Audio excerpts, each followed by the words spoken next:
surtout ba policiers batikaka Bukavu babitoke ba recycler biso na ka ya Rumangabo na nini. La plupart bazongi te bakomonuka bango na Bukavu bazomona bango te misusu bakimi misusu bakufi misusu bayena basango. Ces gens-là bozo pesa bango confiance mais bango balingaka bino te. Si on avait vraiment les gens qui réfléchissent très bien depuis nos ancêtres le tali tokufeli basoda ebele na mboka na biso. Ba ex-phase ba obaya ngai na yebi Kabila Joseph abandi kobomisa bana batu déjà musée vivant parce que musée akanga Kabila 2 fois akanga 2 fois bano bazalaka ba volontaire tango RCD Goma kagi Goma bazalaka na stade bayaka na stade Kamanyola na stade de Martyrs koloba baza ba volontaire basala formation mbango ba charger bango bakende Kabila tanda Joseph atanda bango ba biska da livra bango ba boma bana wana nyosto la plupart ba utaka ba formation na ba Congo boy donc ba kende ba tomaka na ba biskade alors cop ya Roboma Tshisekedi et simbité Kabila soit lingi trouble désordre soulèvement. Est-ce que ça n'a pas professeur Rolanda discours à Kabila Landi Makambo Kabila trouvé que Kabila c'était un bon président par rapport à Tshisekedi vivra verra.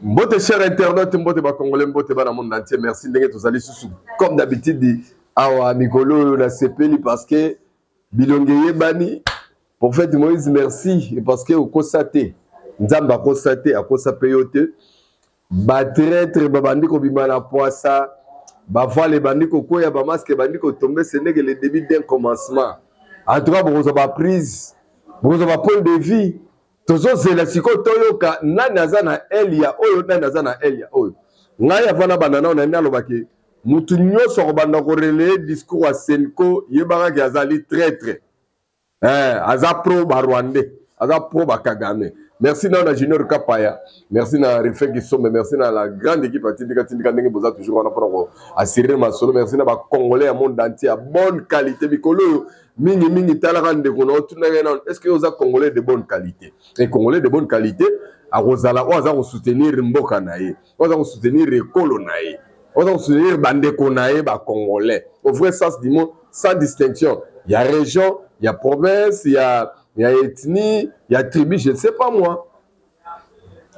Donc, biso ba Congolais na mokili mobimba ba que tous allons la 4 langues nationales biso ezali lingala ki Congo Chiluba Swahili. Mutu moko ta ko so mikolo yo ba chasser ba Swahili, mikolo ba chasser ba Luba, mikolo ba chasser ba Ngala, mikolo ba chasser ba Congo, lisolo lokuta. Wana masolo ba Rwandais. Ba Congolais to me kana on raisonner héritage oyo Joseph Kabila tikela biso. Parce que Joseph Kabila na discours ndenge bolandi abimi ya lobi après 6 ans na moni mutu na tikela gi mboka asala bien te donc ye foison parce que na 18 ans na ye 18 ans oyo Tshisekedi mutu ayana kuluna na tunika bino ba Congolais kuluna Tshisekedi mutu ayana ngo Joseph Kabila un militaire soi-disant d'ailleurs que tunga na mona ke militaire te expliquer bino la fois passée que neni ko de mobudu mdalaki na bana ne bo sala formation ba komana ba grade wala te. C'était rebelle. Mais ce rebelle de Joseph Kabila, cet individu, un petit monsieur qu'on appelle Joseph Kabila, atikala ko yogena ba militaire ba ngomoko mawate. Bande ko ba militaire parce que Félix Tshisekedi civil n'a ko ya pouvoir. Et donc à liboso salele nano garde républicain hôpital ya qualité. Oh les ba civil ba ngwa otika bibembela bango kuna. Mais ndeni bo vanda kita mutu 18 ans tika ko zo bino même na valeur te. Bana ya basoda na bakan lelo batanga ofele bebe ko la qualité ya kitoko. Wana ba œuvre ya mutu a 6 ans. Incompétent mais incompétent sort pour repérer sa biso leçon. Na makambu ya salaire na ba solde. Tshisekedi n'est pas si à 6 ans tout le monde a doublé ba soda ba salaire. Mais Kabila na 18 ans azalika teli bango prime à 20 000 na mo il a retiré bango ango. Na évité.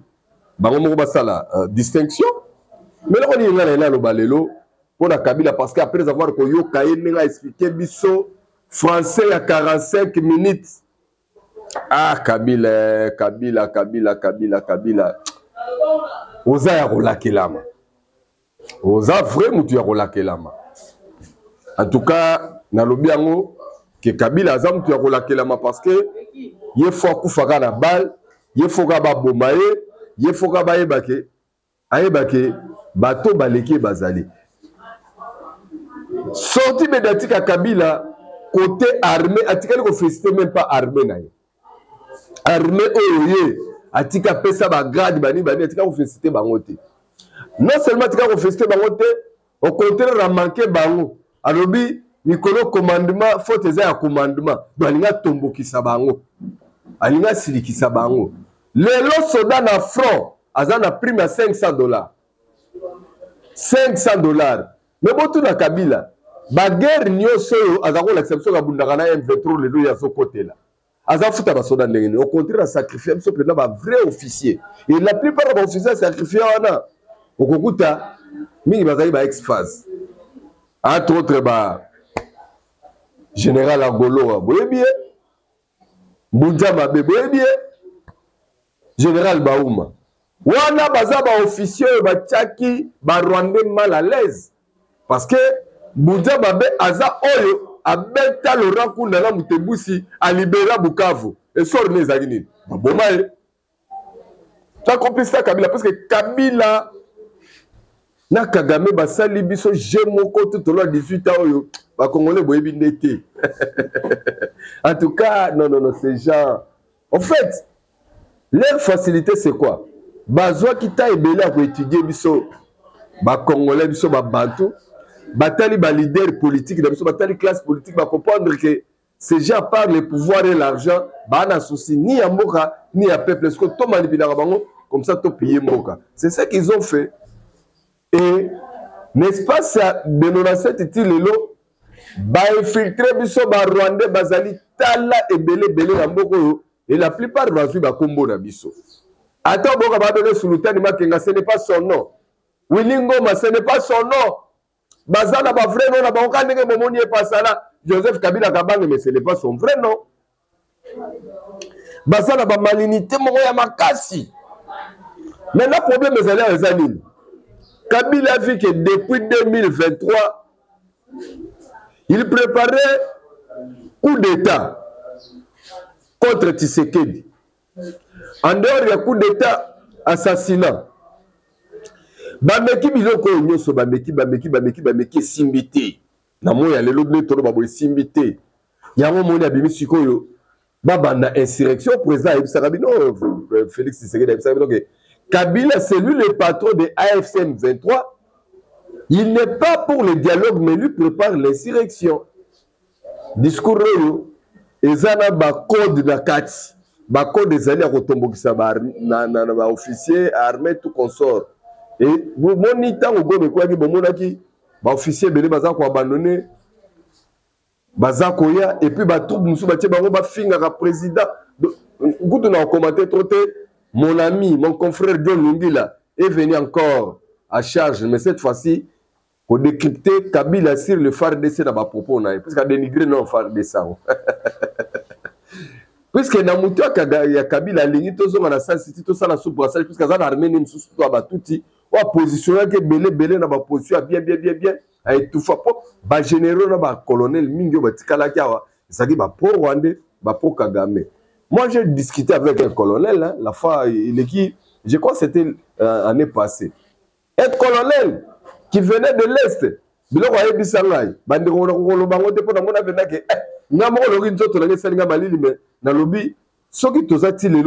que on est déjà vendu de façon incroyable. Tshisekedi non. Tshisekedi a une mission lourde au fois ça là. Il fait Mayayos. Léo Munzadi. Nazoé Baté. Les apassi avec Kabila. Maman Yohan depuis Bruxelles, à l'Andabiso. Ndenge moko la grande sœur chérie toujours. Velanga Tombarole chez Maman Laurence. En tout cas, vous allez scotché parce que ma solo a bien zaliawa. Donc, à ma révélation, il y a John Lungila. Je crois que ça a plaisir. Na Maurice Toko depuis les États-Unis. Philippe Msangila na Qatar, Jacques Mbouyamba na Chypre, Nicolette Mwasi Pembe toujours nzinga ya yemei bino moko boyebi. Et qu'on a moussabilo comme on me bon, on a juste après. Kapaya, c'est parti. Je reviens dans le deuxième volet d'analyse, il y a décryptage, il y a discours, il y a Kabila. On aborde maintenant le volet militaire, sécuritaire. Parce que là, c'est très dangereux. Kabila a dit des choses graves. Et je pense même que je donne raison à ceux qui ont engagé de poursuites judiciaires contre lui. Parce que là, il vient encore de commettre une infraction en tant qu'ancien chef de l'État. En parlant des noms militaires. Il est bien qu'Azo rappelé biso que Yazalaki Soda, Azaï ko conduit ba mapinga, mais alingi ko pe c'est l'impression que ba Soda na biso bazali bien mais moto Azali ko commander bango ndé Azali malamuté. Donc alingi a créé confusion entre Noé FARDC et le commandant suprême. C'est très grave pour un ancien chef de l'État.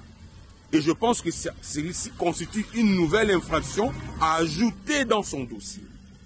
Kabila nous rappelle ses passés militaires et estime que lui, en tant que militaire, il a mieux traité le FARDC que son successeur, qui est civil. Mais sous Kabila, tous les officiers qui ont combattu Paul Kagame ont été tués, écartés, tués. Le général Mamadou Ndala, le général Bunza Mabé, Balongolier même na Est parce qu'il a mis en déroute Kundabatoire et Moutebouzi. Batinje bisika bikauka qui retrouvé la mort dans des circonstances moko inexplicables. Le général Baouma qui a été fait une poison en Ouganda. C'est sous Kabila. Il a été incapable de protéger nos meilleurs officiers. Au contraire, Bango Nyonsoba. Bakoufa parce que Bazalaki épine sous les pieds de Paul Kagame. Il nous a laissé dans l'armée que des officiers qui sont des pro-rwandais. Des officiers qui sont de pro-Kagame, des bateaux, il y a placé dans la zone de défense à confier à responsabilité. Conséquence, na tangu biso tozali siko na guerre engagée contre l'armée rwandaise, ces officiers ont fui et abandonné les militaires sur le champ de bataille. C'est ces officiers-là que lui veut protéger aujourd'hui et exposer les commandements qu'il estime n'est pas de qualité. Donc Félix Tshisekedi. Mais je dois lui rappeler, sous Félix Tshisekedi, les militaires ont une prime de guerre de $500. Il y a même pas $100 et ils n'ont même pas réglé. Nos militaires ont une pension maintenant. Le blessé de guerre, comme ça, aujourd'hui, le Sensa, cette structure de Sensa, avec ce que l'IAO a fait, nos militaires ont une pension. Retraite Nabangoueza assurée. Ça n'a jamais été fait par lui, qui estime militaire, par rapport à Tshisekedi. D'ailleurs, c'était sur ces instructions que tout ceci a été fait. Je voulais ici rappeler, vous allez vous rappeler quand Goma est tombé, on s'est moqué de nos FARDC. Il y avait un discours qui était développé dans le sens de pousser le FARDC à la désobéissance pour faciliter le coup d'État qui était préparé. Rappelez-vous, vous avez poussé Soda la vidéo pour finir Tshisekedi, finir chef de l'État. Ça c'est du jamais vu. C'était quelque chose qui préparait le FARDC na coup d'État pour se préparer pour que Essimba. Je vous rappelle d'ailleurs, c'est au nom de ça que Bissoto décida qui Tobimisa, Tobima Polele pour télémela Péro, télémela journaliste, Nyonso, Obazaï Nassima Babiloko. To dénoncer la façon dont on a été recruté.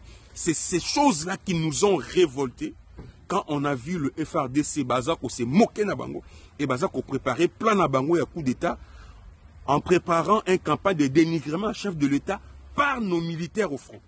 Observez bien aujourd'hui, Babiloko ça les marins soutien. Le FARDC Basoda na biso basala sous ba vidéo te bazo finga Tshisekedi. Et Joseph Kabila avait revenir dans sa vie, refaire ses stratégies, parce que c'est ce qu'il a décidé maintenant de faire. Et tous les soutiens dont il veut lui avoir, Ezaka Kayaba Soda. Azan a besoin de soutien à la politique, Azan a besoin de soutien à la Soda. Na eloko o ya linko sala, yango monier Azali ko caresser ba Soda de la manière de poil pour désobéir na Tshisekedi, ba telamela Tshisekedi. Alors, Nako Kabiloko Mikologoya, Boyebake, moi, par mouvement, moi, c'est la armée. na la police bato balinga balakisa bino makambo mais bazoba ya basoda oyo bakosazarde mbala oyo batuna sori ya bandeko na bango na babukavu na Goma surtout bapolisier oyo batikaka bukavu babitoke barecycle biso na kar ya Rumangabu na nini la plupart bazongi te bakomonuka bango na bukavu bazomona bango te misusu bakimi misusu bakufi misusu baye na basango ces gens là bozopesa bango confiance mais bango balingaka bino te si on avait vraiment les gens qui réfléchissent très bien depuis nos ancêtres tilelo tali tokufeli basoda ebele na mboka na biso ba ex-phase bao baya ngai nayebi Kabila Joseph abandi kobomisa bana batu déjà musée vivant parce que musée akanga Kabila 2 fois akanga 2 fois bano bazalaka ba volontaire tango RCD Goma kagi Goma bazalaka na stade bayaka na stade Kamanyola na stade de Martyrs koloba baza ba volontaire basala formation mbango ba charger bango bakende Kabila tanda Joseph atanda bango ba biska da livra bango ba boma bana wana nyosto la plupart ba utaka ba formation na ba Congo boy donc bakende ba tomaka na ba biskade alors kopo ya koboma Tshisekedi esimbite Kabila soit lingi trouble désordre soulèvement. Est-ce que ça n'a pas professeur qu'on l'a discours à Kabila et Landi Makambo Kabila trouvé que Kabila était un bon président par rapport à Tshisekedi vivra verra. Mais en radio longi là quelques amis aussi basali analyse on a une tangue na bino pour Kabila parce que na zobino tenté na zona bino tenté pour mikolo actualité koko est tellement belé tozalana donc serré pour na koyela bino ba masolo Nandenge et Longobani Ndenge Zawana. Voilà. Selon des Romero, Alandi Kabila a un discours zéro condamnation de l'agression rwandaise contre le pays qu'il a dirigé pendant 18 ans, qu'il a prétend aimer. Naïb Sabino que Kabila azalaka na passion ya Congo mais ya Congolais parce que Congo ba richesse nango Angindi na biloko ya Congo. Mais biloko ya Congolais ana yana tina na binote. Yami balé zéro condamnation de la présence de troupes rwandaises sur le sol congolais, pourtant documenté et confirmé par les Nations Unies. Zéro condamnation de la prise des armes contre la République par un ancien président de la CENI dont il avait lui-même nommé. Pourtant, ces derniers étant en association avec les Rwandais et le M23 qu'il a prétendu combattre alors qu'il était au pouvoir dans ces pays. Zéro hommage rendu à nos militaires morts armes à la main pour la défense de l'intégrité du territoire national lors de l'attaque meurtrière de l'armée rwandaise sur la ville de Goma en janvier dernier. Massacre qui s'en est poursuivi jusqu'à Bukavu. Zéro pensée pieuse pour ces femmes, filles et hommes tués depuis la prise de Bukavu et Goma par l'armée rwandaise, dernière explétif du M23 jusqu'à ces jours. Zéro condamnation des violences sexuelles et physiques faites contre les femmes, contre les filles et les populations de ces coins du pays. Annonce avec enthousiasme de son arrivée prochaine dans la ville de Goma, ville sous contrôle du Rwanda et les terroristes du M23 AFC, en défiant ainsi la République et ses institutions, et après il dément cela. Mais vous verrez encore des Congolais de très mauvaise qualité crier Chinarambo Oleki Bango Mungu Baba. Voilà, Boyoki. Donc, Nengeza Boye Kabila Kosibinote. Ezate Keo Ayaka Goma te Kabila Ayaka Goma. Alingaka Sala annonce Oyosko Poya officiellement. Bakoyambaye Makasi Batu Bakozale Bele na aéroport.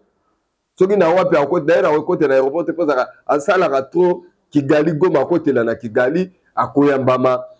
Bako forcer ba Congolais na makasi parce que ko terroriser ba Goma actuellement ils allaient pour nous préparer arriver na ye ba jeune mingi bogi ba kangi na Goma tout ça ba tali ba bazala hostile ba bazala ya ba yuma ya ba mama ba nani et ça sera forcé. Bon, on est meeting, on est dans le stade à Bukavu, on est dans le stade à Goma, et cause à la bonne, bah forcer battu dans makasi. Il faut vous montrer des images où la Kabila la population kolingaye, mais ce sont des choses forcées, montées pour la manipulation.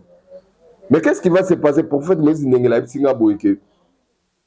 Saint Thomas et le Rosal Masuti.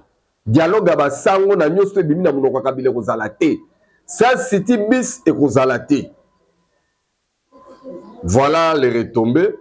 Et ils ont fait tout ça parce que avant le 5 juin, il faut bazo Uvira, il faut bazo Kisangani, bazajana batu ba plaça qui déjà on a pour ba libérer ba bilo on a tout ba Beni, ba Lubero, tout. Il faut ça après ba non. En fait, qu'est-ce que je voulais dire? Il est Kabila yani. Tout ça kini. Kabila la ba calcul na ba dit que ceux qui résistance c'est l'équipe parce que ba espace nous sont concernés ba on za mingi Nord Kivu. Na kati ya bitumba bango babanda kope na bango ezalaka Nord Kivu. Mais baya bakosabila bango Banyamulenge bazala ba plateau ya Ruzizi kuna na Bukavu na Sud Kivu. Kuna bala ngo besoin te. Côté Banyamulenge bazaka yango bango bafisaka te. Même Rubero bawela RCD Goma. Yoka basala wa RCD Banyamulenge. Basala wa RCD Banyamulenge. Basala bango ezaka Goma Nord Kivu. Nde ezalaka souci na bango. On ne se ça d'échappatoire. Maintenant, les soucis, c'était quoi? Kabila, tout cet état dirigeant Kimboka, il préparait tout simplement lobby nango, comme ça, Nord Kivu, un état indépendant. Soki kaka Joe Biden, Macron et consort balagi na pouvoir, biloko tozako kende nango to kende ko suka nango yango wana. Mais avec arrivé à Donald Trump, boki a lobby pe na ba propos na tchelaki bino lobby, soki azaki na pouvoir banda kala. Mbele guerre la mukili susté guerre yo ayebi ba source na ba kolo na on mona lobi agression guerre ezali entre Rwanda na RDC o bloko Kabila ya nango ya ko laver Kagame mukili mombese yebi tout le monde a compris et n'ayez pas peur mes frères congolais na yebi sarabino awa que te ko perdre bataille mais guerre to ko gagner yango. Année 2025, Izali, année à Souka, et nos frères du Kivu vont retrouver une paix durable, je vous rassure.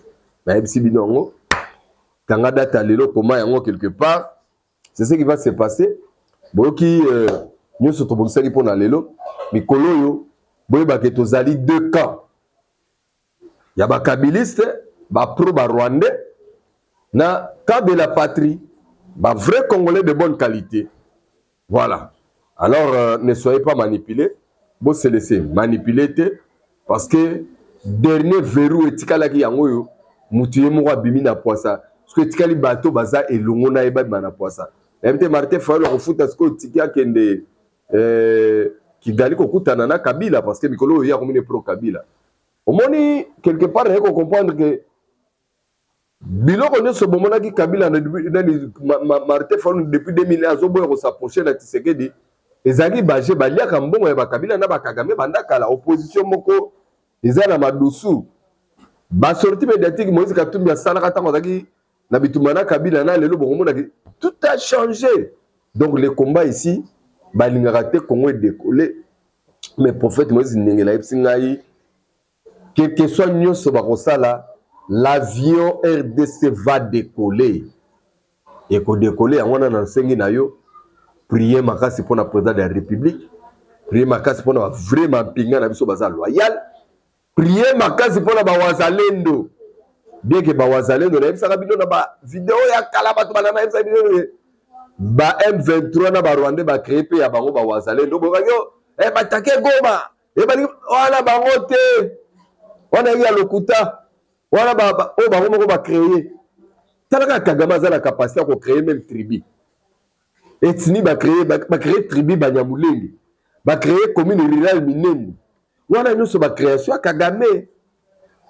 Coupage au moment de la biso ba province comment banda munda mukoma 26 c'est ça qui bouli à Kagame. Pour le bilan on va déclarer ba province banoko ba état. Puisque na ba province na biso nous même comme 26 provinces.